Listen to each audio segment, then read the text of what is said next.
Hello students, good morning. Hindi score with BR channel पर आपका स्वागत है। आज मैं आरओ भाग 1 का यानी आरओ भाग 11th की क्लास का चैप्टर 10 आत्मा का ताप लेकर के आई हूँ, जिसके राइटर हैं सैयद हैदर रजा। राइटर कौन है? सैयद हैदर रजा। तो राइटर को अच्छे से याद कर लीजिए। कई बार चैप्टर का नाम और उसका राइटर पूछ लिया जाता है। जैसे आत्मा का ताप चैप्टर का राइटर कौन है? तो सैयद हैदर रजा। तो चलिए इसका सारांश देखते हैं।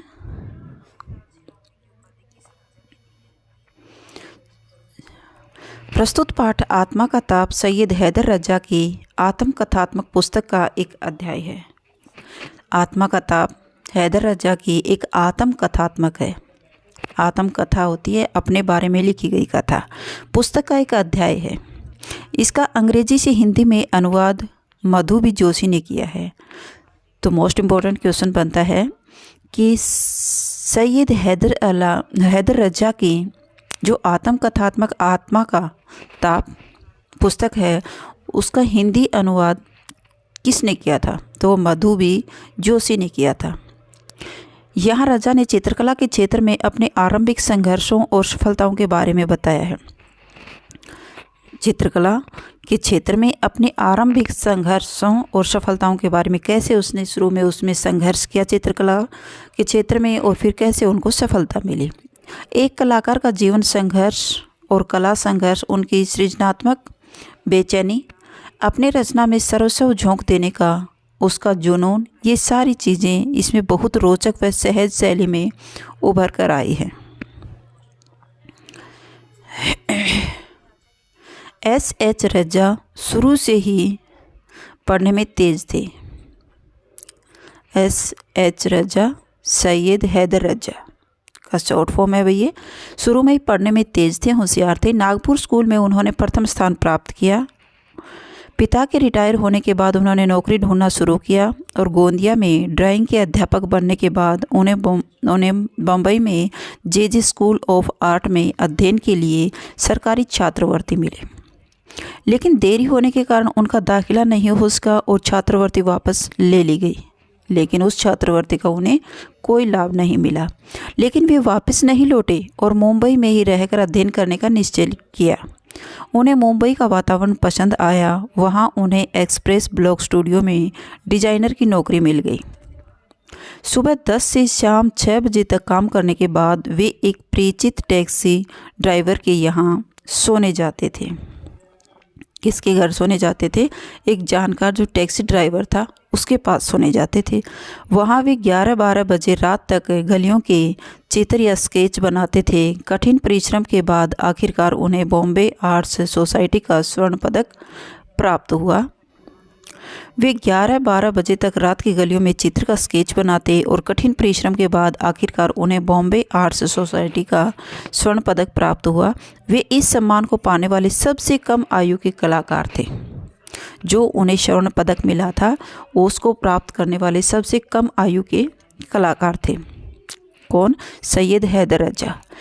इसके 2 वर्ष के बाद उन्हें फ्रांस सरकार की छात्रवृत्ति मिल गई और उनके पहले 2 चित्र नवंबर सन 1943 में आर्ट सोसाइटी ऑफ इंडिया की प्रदर्शनी में प्रदर्शित हुए।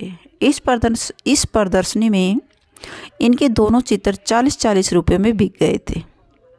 वेनिस अकादमी के प्रोफेसर लैंगहैमर ने उनके चित्रों को खरीदना शुरू किया और इससे उनके कला के अध्ययन में जुट पाना आसान हो गया और उनकी रुचि और बढ़ गई। सन 1947 में वे JJ स्कूल ऑफ आर्ट्स के नियमित छात्र बन गए। सन 1947 में उनकी मां और फिर 1948 में पिता के देहांत के बाद उन पर परिवार की जिम्मेदारियों का बोझ आ गया। सन 1947 में उनकी माता का देहांत हो गया और सन 1948 में उनके पिता का देहांत हो गया, जिसके कारण उसके पारिवारिक जिम्मेवारियां और बढ़ गई। लेखक की 25 वर्ष की आयु में ही उन्हें इस क्रूर अनुभवों से गुजरना पड़ा।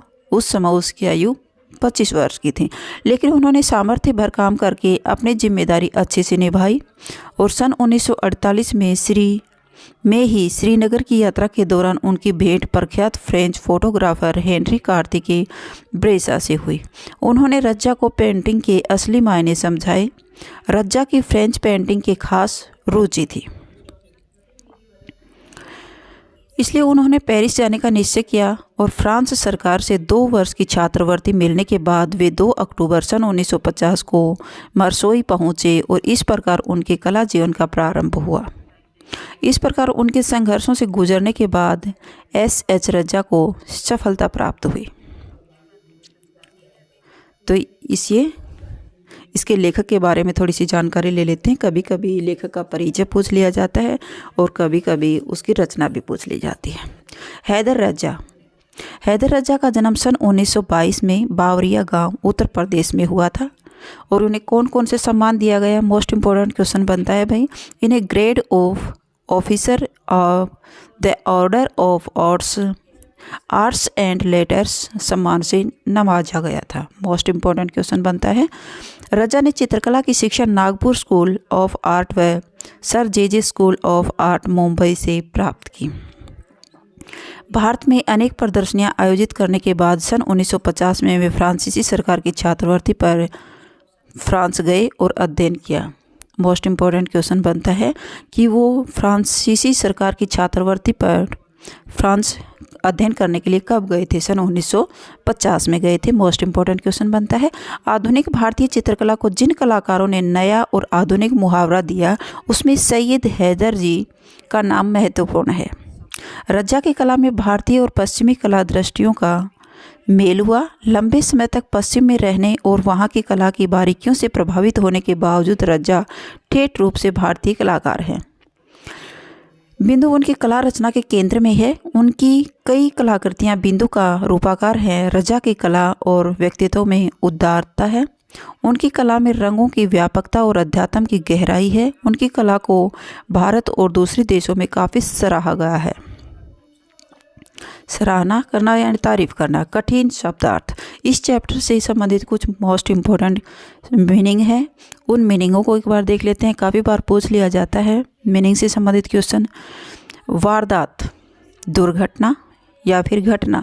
संदिग्ध, संदेश युक्त। स्केच, रूपरेखा। क्वेश्चन बन सकता है स्केच किसे कहा जाता है।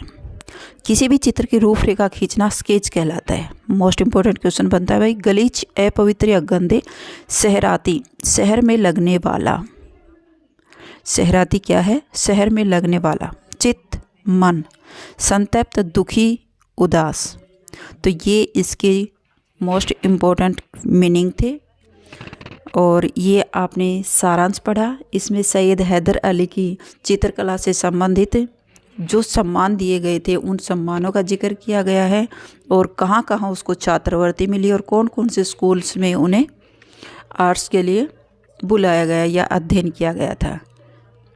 तो अगर आपको मेरी वीडियो अच्छी लगी हो तो प्लीज़ लाइक कीजिए, शेयर कीजिए और सब्सक्राइब करना न भूलें और बेल आइकॉन को अवश्य प्रेस कीजिएगा ताकि मेरी हर वीडियो आप तक पहुंचती रहे। और फिर मिलते हैं नेक्स्ट वीडियो में। इसी चैप्टर के प्रश्नोत्तर लेकर के आती हूँ। फिर मिलते हैं। Bye bye.